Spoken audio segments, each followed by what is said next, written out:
We've got an exciting day for Palantir, and yes, I typically don't focus on the price, but I think the timing of current events and announcements from Palantir is pretty convenient and also puts some pieces together on what could be happening right now, or at least trying to.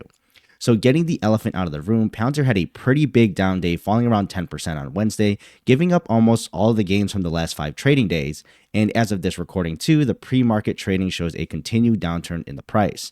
And warning, this is not a commentary on this and what should or shouldn't happen to the stock.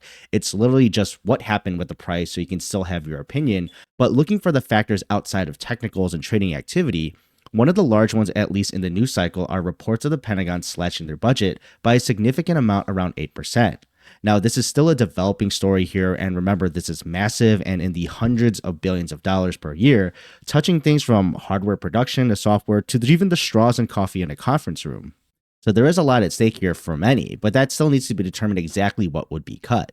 But just this morning, Palantir put out a great tweet reminding everyone the kind of work that they do directly is out of the Pentagon and working with the US military. And not saying they are pleading their case to the public, but definitely is interesting timing with the talks about Pentagon budget cuts. Their slide focuses on their work with accelerating the Air Force operations and the Space Force, which empowers this platform called Envision.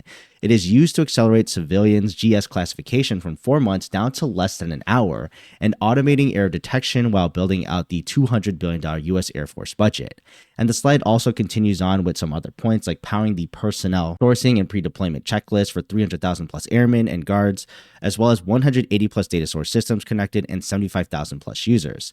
So the timing, as I mentioned, comes around for Palantir to show off what they are doing to keep the armed forces within budget, specifically calling out that 2026 fiscal year budget and how they are contributing to it and staying aligned. And also the other point showing efficiency gains, meaning they are probably a little bit required to continue powering the armed forces.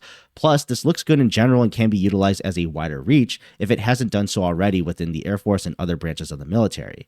So this is just the news, and you can look as deep or shallow into it as you want.